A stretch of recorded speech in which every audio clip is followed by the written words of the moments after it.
Hello Army sports car racing fans. Today you join me, Sergeant Dan Mougton, and the rest of the Army sports car racing team as we take you through this, the Honda Civic Type R EP3 that races in the Armed Forces Racing Challenge.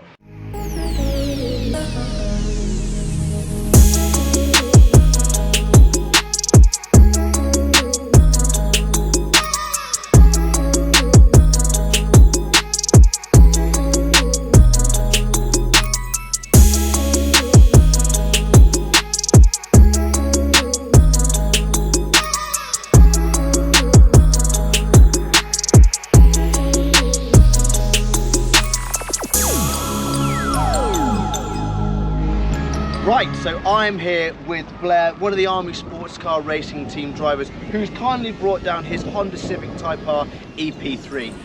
It's incredible and we're going to find out plenty about it, but first of all, I think we need to introduce Blair himself. Blair, tell the good people who you are and what it is you do. I'm Staff Sergeant Blair Thomson. Been in the Royal Engineers 22 years now. Been with the Armed Forces Race Challenge since 2017.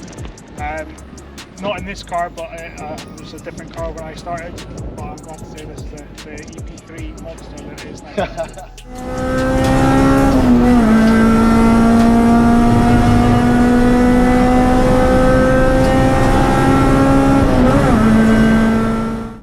So Blair, you've mentioned that you've been racing since 2017. Obviously with all these things, there's got to be a reason why. So what was it that inspired you to start racing and get into motorsports? So I started rallying in 2011 and that was with the Army as well. The race team was just coming into its own, just so it started, and I just liked what it was about the whole Armed Forces Race Challenge. The three different Navy, Army and RAF all competing against each other. It was a great pull to me, and that's why I decided to make the flip from rallying into racing. Very different sports, it sounds like. Very different sports, both enjoyable, don't get me wrong, but I just preferred the pull to the race and the whole structure of being in the circuit, being against the guys, competing, and it was a good choice, well made. Brilliant.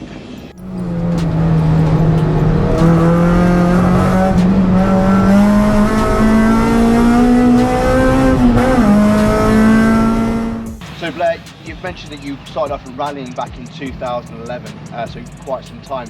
Now, with rallying and coming across the motorsports, I'm assuming you've had quite the car list. Yes, I have, yeah. So I started rallying in the white iconic Land Rovers, so the Wolves, Land Rover 90 Wolves.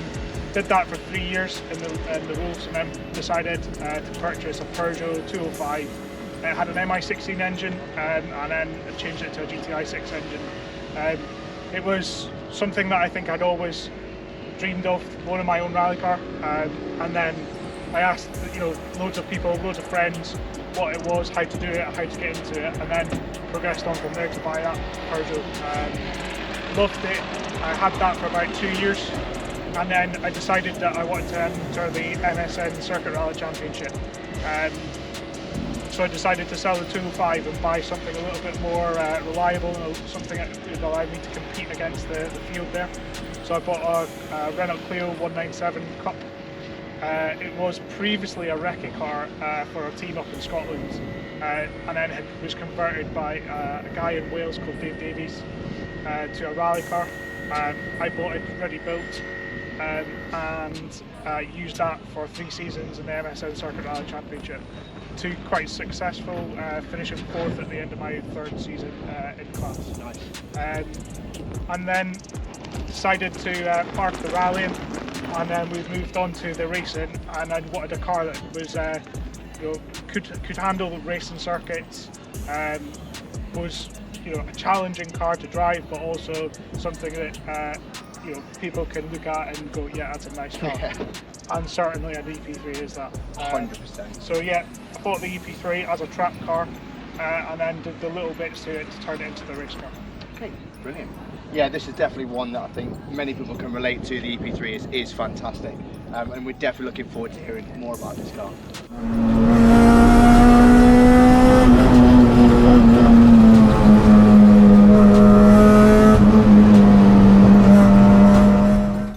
So Blair, I think, you know, it is every petrol head's dream to kind of go racing. And for those who've been watching the channel will know the kind of cost of a Class A car. It's a fairer whack, you know. But I know there is affordable racing, and you know, a Class B sort of competitive car, I think you would agree is rather affordable. Yeah, definitely. Yeah. I mean, this is my third car, so I've built up to this point now. However, you know, this car base, when I bought it, was a track car.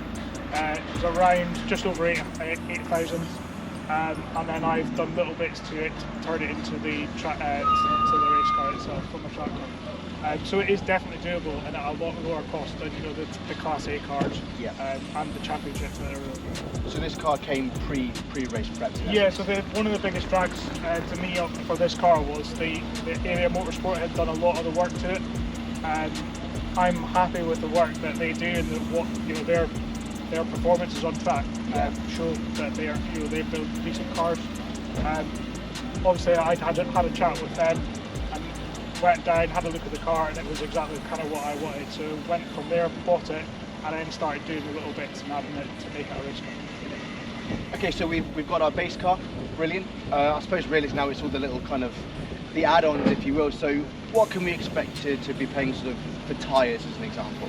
So tyres, again, this is a personal, you know, depending on what you want to buy, branding and wise. But for this car, I bought a £450 set of R888s, but the tyres that are on there at the minute are Dunlop, slightly a little bit more expensive. However, they're better weighted, so you can get a full season out of those Dunlops, no problem, if you look after it. So 450 quid, not a bad sort of the run price. What about like the general sort of like operations and maintenance? You know, you get your spare bits and pieces here that you might need for a race day, or just, you know, general maintenance. Yeah, so general maintenance, things like obviously oils and lubes, you know, you've got to allow for that. I allow for around 2 changes per season, and then you've got just your wear and tear items like your brake pads, little bits and pieces like that. Obviously your tyres come into that, your fuel costs. Fuel's obviously gone up a little bit, but it's still, you know, you're talking £70 a race day. Right. And that's including your qualifying and your race itself. So yeah, it's still doable. Okay, good. So you know, like I say, you can spend the money if you want to. By the time of it, if you want a bit of a budget, it can be done. Yeah. And I suppose one of the big things, really, obviously race fees as well, that comes in as part of the season. So, you know, the AFRC, the Armed Forces Race Challenge. What are your sort of race fees for the season? So race fees, I aim for about 1,600 to then allow to enter every event plus maybe one test day, Okay. and then that's pretty much sorted for the car.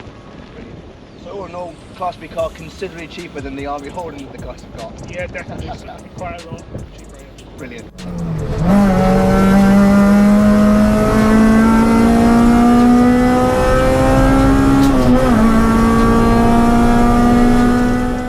Blair, you've talked about you bought this car pre-race prep, but you had some requirements that you needed to actually be able to legally race within the series.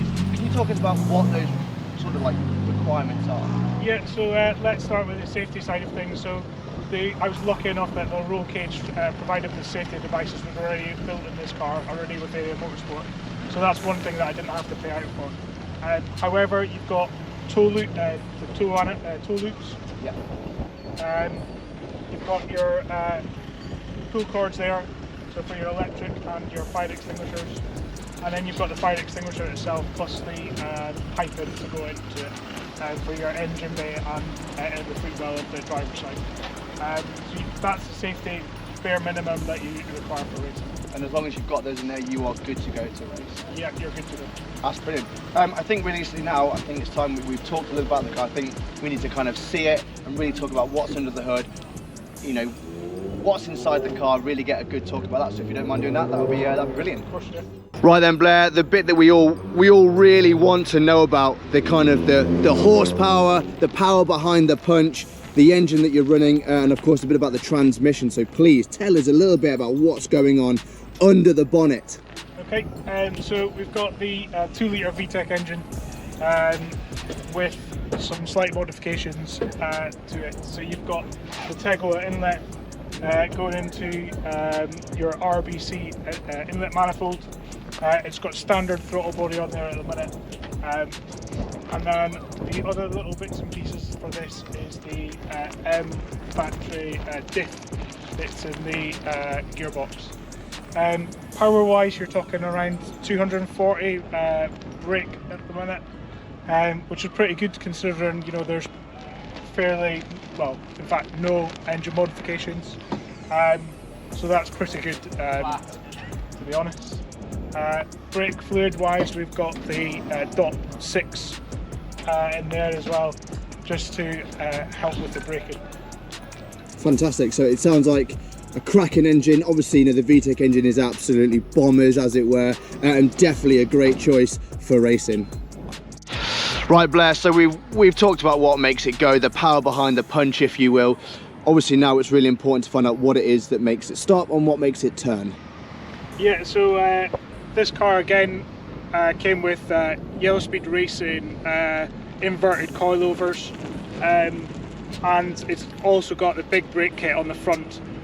Again, these are extras, quite a costly extra if I'm honest. You could just run the car with standard brakes and discs, with, you know, even slightly operated pads, track pads, and get away with it. However, this car had all this on it anyway.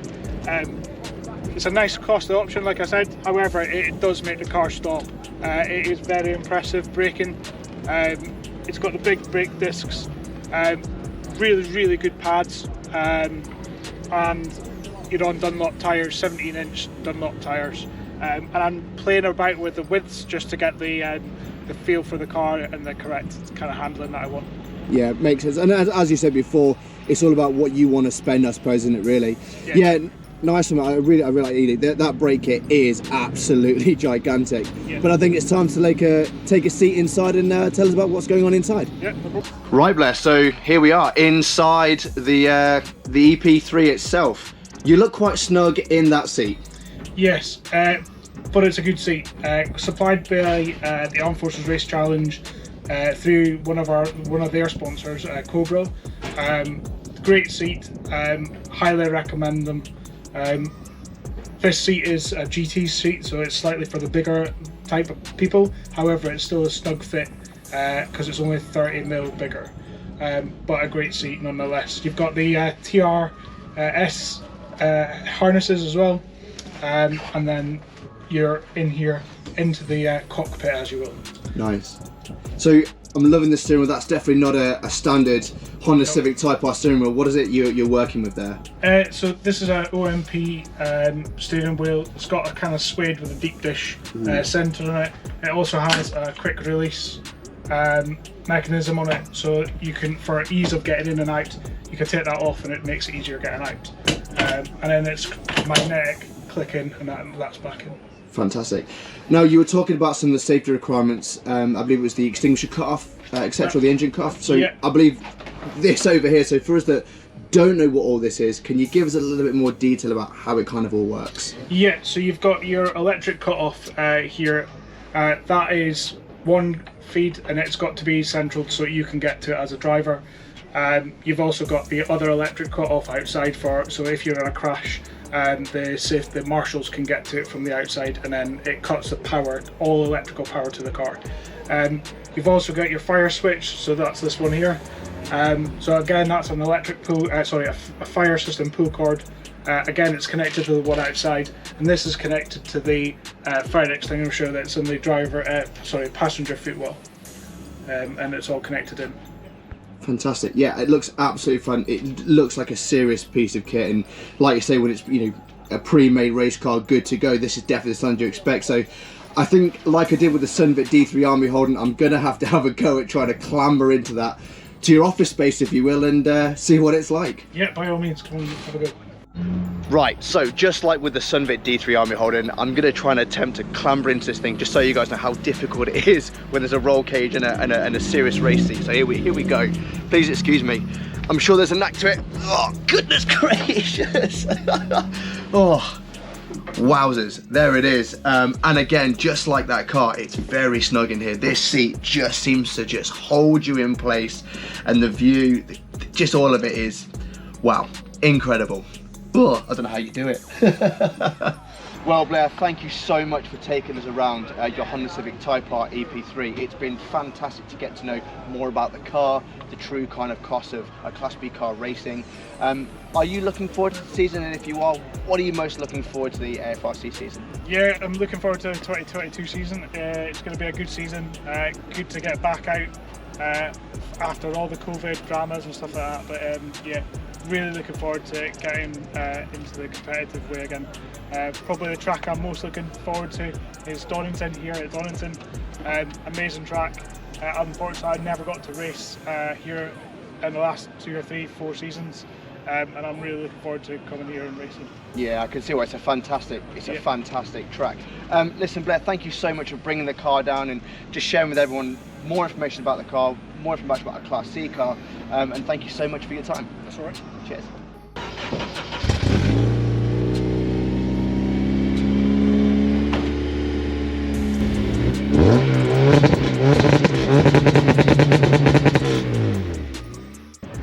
Well, Army sports car racing fans, there we have it. The Honda Civic Type R EP3 that competes in the Class B category of the Armed Forces Racing Challenge. Hopefully this has given you plenty more information about racing in general, the Armed Forces Race Challenge, and the kind of like bit more of the realistic costs of racing. We just want to say a huge thank you to Staff Sergeant Blair Thomson for bringing his Honda Civic Type R EP3 downwards and giving us a huge insight into the car and what it takes to kind of start out racing, really. If you're interested in racing yourself and you're in the Armed Forces, head over to the armymotorsports.co.uk to get more information on racing, the categories, the regulations, and just the general information and where you can get in contact with people as well. Don't forget to follow the channel. Don't forget, of course, to follow us on Instagram and Facebook, which is basically Army Sports Car Racing, and give us a follow, give us a like, give us a subscribe to the channel as well. There's going to be plenty more footage to come. We're going to be talking about Class C cars, Class D cars as well, what it takes, you know, to build those, and of course, plenty of action coming up in the Armed Forces Racing Challenge. I've been Sergeant Dan Mougton. This has been the Army Sports Car Racing Team, and we will see you on the next one. Bye bye.